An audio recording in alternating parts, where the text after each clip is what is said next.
In 2014, No Matter Studios set out to build something profound, a game that could set a precedent of both fear, mystery, and a genuine adventure-styled game of exploration and discovery. Praey For the Gods, a game set in a cold and frigid wasteland, where you begin as a lone player lost on the edge of a dying world. And with only the scraps of clothing on your back, you discover the lost and ancient gods that ruled the enshrouding land around you, where you're challenged with having to scale and fight these massive beasts in order to return the world to what it once was. And despite the Kickstarter support of nearly $500,000 and the intrigue and support of thousands, sadly, it would be one to succumb to its own lack of developer support, and largely an unfortunate timing of events that would inevitably be its downfall. But to understand the full scope of why Praey For the Gods failed, we have to start at the beginning, namely with the developers themselves. You see, No Matter Studios began and ended with only 3 game developers: Brian Parnell, Hung-Chin Lau, and Tim Weiss. And despite the very tiny team, they were able to build a visually stunning title that took after different titles in likeness to Shadow of the Colossus, DayZ, and Bloodborne. But because of how small this development team was, they had to be smart about their world building. Instead of focusing on arbitrary dialogue, stringing together complex stories and histories, they left the backstory largely to the player. And as Parnell himself writes, "Instead of telling me why the world is covered in snow, show me. Let me put the pieces together and come to conclusions of my own." Through the use of ruins, statues, murals, the player will see what has happened to the world. This style of storytelling works well for smaller teams, without sacrificing the scale and scope of what we were trying to tell. And even though the game certainly took idealistic aspects of Shadow of Colossus game, it simply wasn't meant to be an homage, but instead was meant to be a game that exemplifies the beautiful mechanics and atmosphere of a forgotten world taken by the very gods that made it what it was. And in light of this, by early 2016, No Matter Studios would finally announce Praey For the Gods was in official development, further leading to their Kickstarter campaign being launched in July of that same year, which not only reached its goal of $300,000, but surpassed it to nearly $500,000. Now, while the outlook for the future was bright, the team's initial road did start out quite rocky.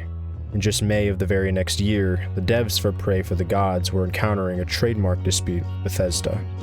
The very title, Praey For the Gods, supposedly had the entire rights owned by Bethesda, and there were many threats of legal payouts and issues of doubting whether or not it was worth trying to fight.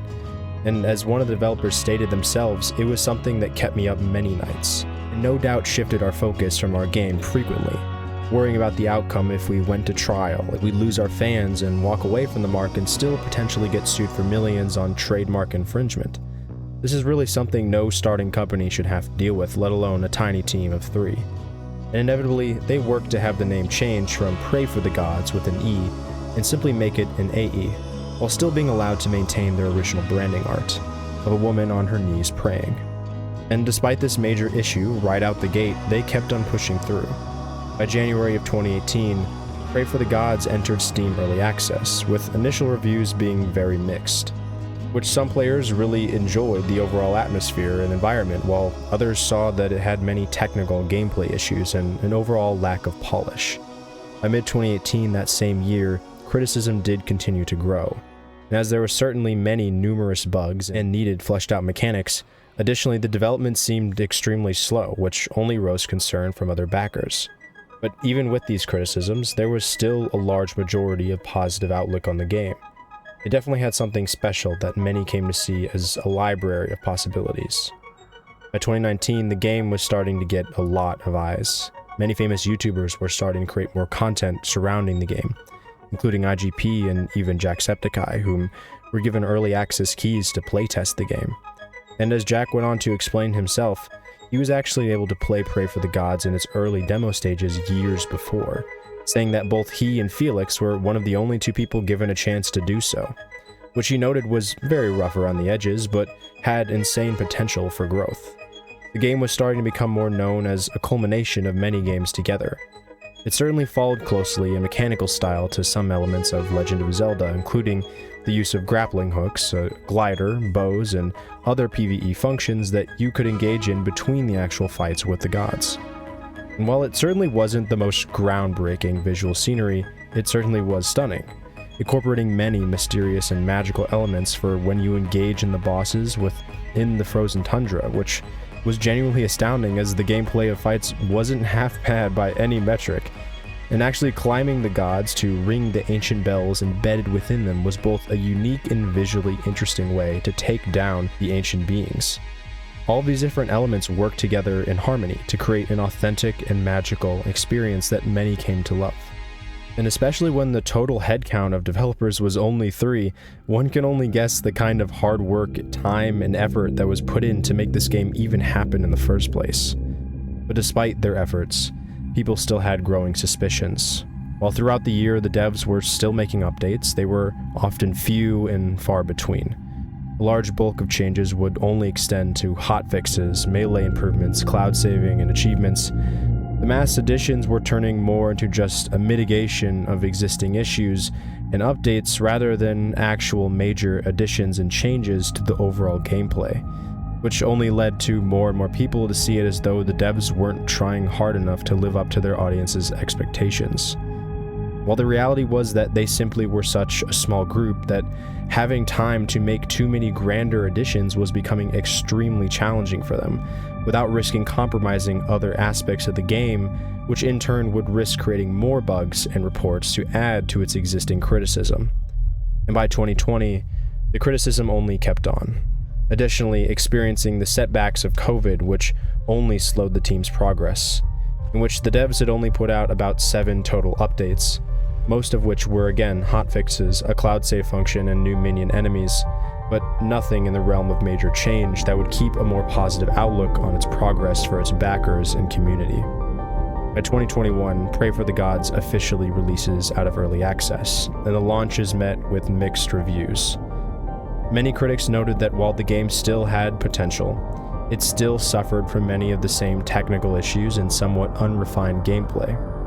A lot of the inventory and crafting menus were lacking in explanation, and some people found getting into the actual mechanics of the game from a fresh point was sometimes difficult and disheartening, especially when during a boss fight you would climb to the top of a god and on very rare occasions experience some occasional glitches that would force you off and make you have to reset your entire progress.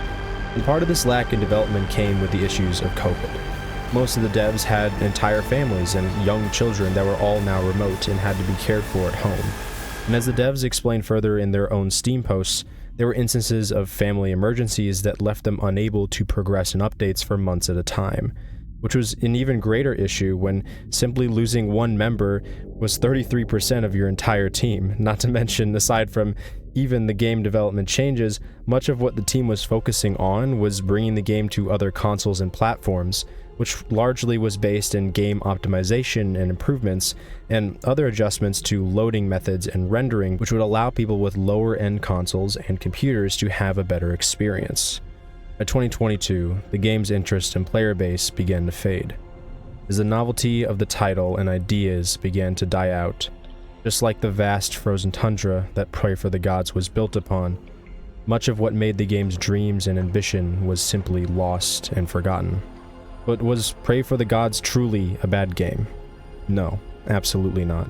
It definitely was and is an enjoyable and unique experience that even I myself played and came to love as well.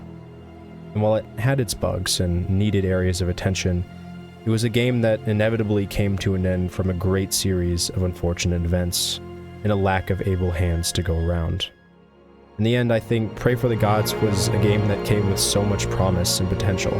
It was a game that was built upon just 3 people's dreams, and the loving support of their families and friends that helped keep them determined and focused to create something that could captivate an audience and inspire others. In my opinion, Praey For the Gods is another primary example of how a dream, no matter how great, no matter how loved, can inevitably fail. But despite this, it still meant something. The devs of this game, I thank you for your hard work and genuine efforts. While it didn't last, you left your mark on the world. You put in the effort and genuinely gave it your all.